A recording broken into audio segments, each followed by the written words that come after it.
আসসালামু আলাইকুম সবাইকে। কি অবস্থা সবার? আশা করি সবাই অনেক ভালো আছেন। আমিও ভালো আছি।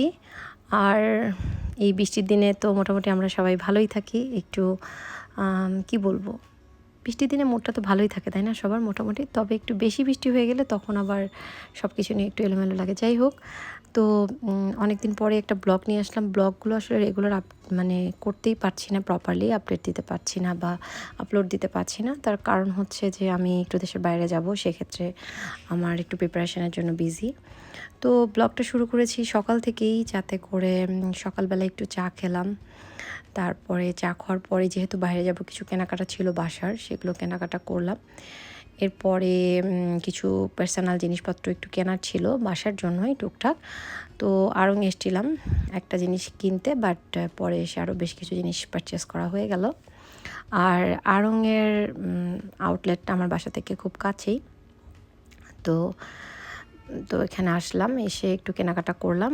এরপরেই তাড়াতাড়ি করে বাসায় ফিরে আসলাম। সকাল সকালই গিয়েছিলাম দোকান খুললে। সে ঘরের কিছু কাজ ছিল, যেহেতু আমি একটু অ্যাব্রোডে যাবো, এই জন্য তো কিছু প্রিপারেশন থাকেই।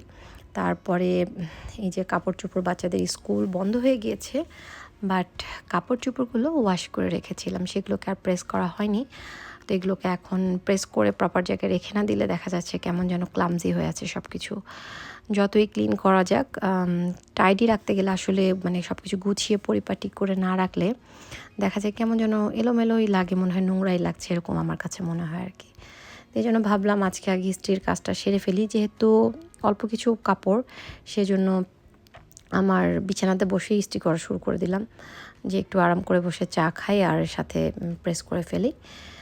তো কাপড়গুলো প্রেস করে জায়গা জিনিস জায়গায় রেখে দিলে দেখা যায় যে মানে ঘর বাড়িগুলো গুছানো লাগে। আর ওয়ান থিং, যেহেতু বৃষ্টির দিন, আমার শীতের দিন আর বৃষ্টির দিনে বারবার চা খেতে খুব ভাল লাগে, চা কফি। তো এখন যেহেতু আমার হেলথ কিছু ইস্যুস আছে, দ্যাটস ওয়াই আমি কফিটা একটু অ্যাভয়েড করছি। আর আর any kind of herbal tea আমার খুব পছন্দ, সেটাই খাচ্ছিলাম। আর এই জন্যই আসলে বিছানায় বসা, যে দাঁড়িয়ে প্রেস না করে বসে বসে একটু আরাম করে প্রেস করি। তো আজকে আবার আমার একটু বেরোবার প্ল্যান আছে, আর একটা মানে গ্যাদারিংয়ের জন্য। তো ব্লগটা বেশ কয়েকদিন আগেরই করা, বাট আমি ভয়েস ওভার দিব করে করে আর হয়ে উঠছে না। একসাথে আসলে অনেকগুলো কাজ গোছানোর মতো ম্যানেজমেন্ট মনে হয় এখন আমি পাকা হয়ে ওঠেনি। তো যাই হোক, বাজার যেগুলো করে নিয়ে এসেছিলাম সেগুলো গুছিয়ে রাখলাম। তো এরপরে একটু এক্সারসাইজ করে নিলাম বাসাতেই, কারণ সব দিকের খেয়াল রাখলেও নিজের খেয়ালটাও আমাদের সবারই রাখা দরকার, তাই না? আমরা সবাইকে ভালোবাসলেও নিজেকে ভালোবাসা দরকার। নিজেকে ভালোবাসাটা আসলে খুবই ইম্পর্ট্যান্ট। তো নিজেকে ভালোবাসতে গেলে, সব কিছু ঠিকঠাক করতে গেলে ফিট থাকাটা জরুরি।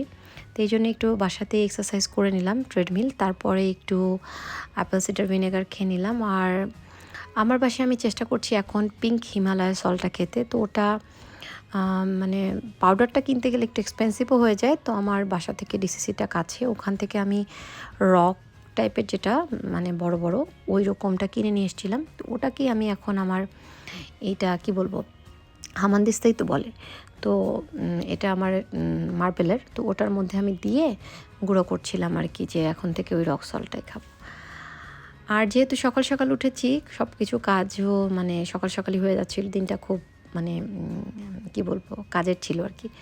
তো বারান্দায় কিছু গাছ লাগিয়েছি পুঁই শাকের ডাঁটাগুলো লাগিয়ে দিলে খুব সুন্দর গাছ হয়ে যায়। তো আমার খুব সুন্দর গার্ডেনে পুঁই শাক হয়েছে। এর মাঝখানে আমি একবার তুলে খেয়েওছি, পরে আপনাদের সাথে কোনো এক সময় শেয়ার করব। তো এরপরে আবার একটু ক্যাটেলে পানি দিলাম।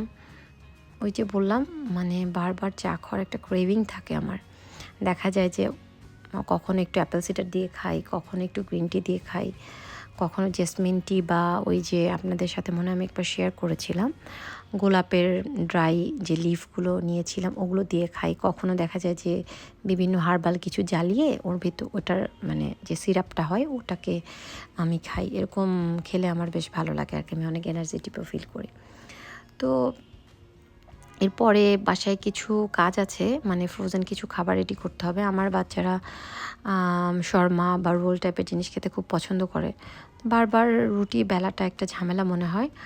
আমি টর্টিলা কিনে নিয়ে আসি দোকান থেকে, বাট বাংলাদেশে না টর্টিলাটা বেশ ভালো এক্সপেন্সিভ, লাইক 8-10টাই তো থাকে মনে হয়, এরকম 600-700 টাকা দাম নেয়, তো আমার কাছে এক্সপেন্সিভই মনে হয়। আমি মাঝে মাঝে ইউনিমার্ট থেকে কিনি। তো ভাবলাম যে একটু চা খেয়ে নিই, এরপরে বসে বসে এক্স্যাক্ট কেন জানি কেনা টর্টিলার মতো হয় না এক্স্যাক্টলি, বাট চেষ্টা করেছি ওই রেসিপি দিয়ে বানানো। রেসিপিটা শেয়ার করে নিয়ে ওগুলোকে বানিয়ে নিব এখন। সবগুলোকে বানিয়ে নিয়ে যদি আমি মানে এটাকে কি বলবো, তাওয়ায় সেঁকে রেখে দিই, তাহলে দেখা যায় যে ডিপ ফ্রিজে রেখে দিলে অনেক দিনই চলে। খাওয়ার 1 ঘন্টা আগে বের করে রাখলে ওর মধ্যে আমি যে কোনো ভিতরে যে র্যাপের ভিতরে যা দিতে চাই, চিকেন হোক বিফ হোক, সেটাকে দিয়ে আমি খুব সুন্দর করে তাড়াতাড়ি বানিয়ে ফেলতে পারি, তাড়াতাড়ি হয়ে যাবে। মেহমান আসলেও জিনিসটা কাজে লাগে। তো আমি রুটি মেকারের যে ডো মেকার যেটাতে, ওটার ভিতরে মাখিয়ে নিলাম। আমার না এই ময়দা মাখানো কাজটা খুব মানে পছন্দের কাজ না, খুব বিরক্তি লাগে আমার কাছে এটা। তো এরপরে আমি রুটিগুলো বেলে নিচ্ছি। আমি না এই কাজে খুব একটা এক্সপার্ট না আসলে, তো তারপরে চেষ্টা করছি বেলে নেওয়ার জন্য। খুব একটা পারফেক্ট না হলেও হয়েছে আর কি, গোল মোটামুটি।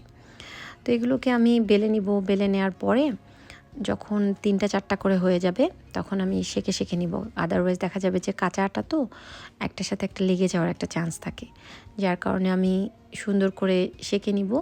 সেঁকে নেওয়ার পরে আমি এগুলোকে একটা ট্রেতে ছড়িয়ে দিয়ে আপনাদেরকে আমি দেখাবো, তারপর ঠান্ডা করে নেব, যাতে এটার ভেতরে যে স্টিমটা থাকে সেটা যেন বের হয়ে যেতে পারে। এরপরে খুব সুন্দর করে একটা কী বলবো, জিপলক ব্যাগে করে, যদি 1 সপ্তাহ বা 6-7 দিনের মধ্যে খেতে চান তাহলে নর্মাল ফ্রিজে রাখলেই চলে।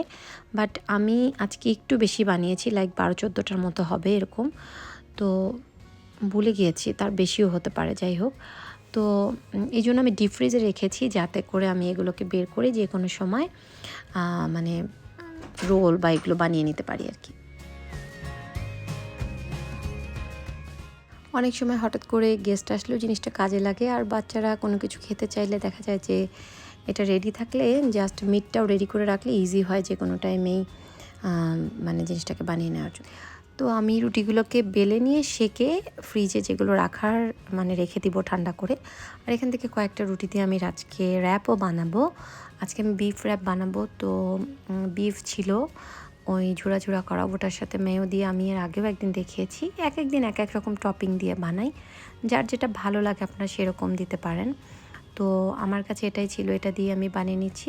খুবই ইজি, আর আমার বাচ্চারা অন্তত খুব পছন্দ করে এবং হ্যাভি খাবারও হয়ে যায়, জানের মতোই হয়ে যায় আর কি। তো যাই হোক, তো তারপরে এটাকে বিছিয়ে নিয়ে এটাকে র্যাপ করে নিয়ে আপনারা চাইলে এর মধ্যে শসা, লেটাস এই ধরনের অথবা এক্সট্রা একটু মায়া এগুলো দিতে পারেন। বাট আমার বাচ্চারা এর ভিতরে এই টপিংগুলো পছন্দ করে না, বা ভেজিটেবল যে পিকেল থাকে সেটা দিলেও মজার হয়। আমি যখন খাই তখন দিই, আমার বাচ্চারা খুব একটা পছন্দ করে না, বেছে ফেলে দেয়, এই জন্য আমি ভিতরে আর দিলাম না। এটা দিয়ে আমি এখন রোল করে নিয়ে আমি একটা গ্রিল প্যানে দিয়ে এটাকে খুব সুন্দর করে রোল করে সেঁকে নিব, যাতে করে দেখতে জিনিসটা সুন্দর হয়। গ্রিল প্যানের যে র্যাক দাগ আছে না, ওটা যখন পড়ে সুন্দর হয়ে, তখন কিন্তু দেখতে জিনিসটা খুব লোভনীয় লাগে, মনে হয় যেন দোকানের মতো লাগে আর কি এরকম। তো ওই জন্যই আর কি এভাবে করা। এমনিও সেঁকে নিতে পারেন এনি ফ্রাই প্যানে। তার একটু ভিতরে আমি মোজারেলা চিজ দিয়েছি, যাতে করে প্রত্যেক বাইটে একটা স্টিকি ভাব থাকে, মোজারেলা চিজের টেস্টটাও ভালো হয়। প্রথমে ভাজটা দিতে গিয়ে দেখলাম যে কেমন যেন ছড়ানো একটু বেশি হয়ে যাচ্ছে, পরে আবার একটু ছোট করে নিয়ে 3টা ফোল্ড করলাম, তাতে করে দেখা গেল যে মানে রোলের শেপটা সুন্দর আসে আর কি। এই যা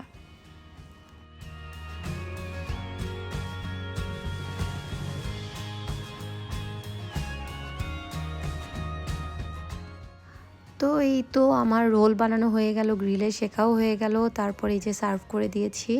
খেতেও কিন্তু খুব মজা হয়েছিল। তো যাই হোক, বাচ্চাদেরকে মজার খাবার বিকেলে সার্ভ করে আমি চলে গিয়েছিলাম আমার খুবই পছন্দের 2জন এবং খুবই কাছের 2জন মানুষের সাথে। আজকে আমার হ্যাং আউট ছিল। ওনারা আমার মানে খুবই কাছের। আসলে সবসময় ব্লাডের কানেকশন থাকলেই যে কাছের হওয়া যায় তা না। অনেক সময় ব্লাডের কানেকশন ছাড়াই মানুষের মনের কানেকশনটা অনেক বেশি বড় হয়ে যায়।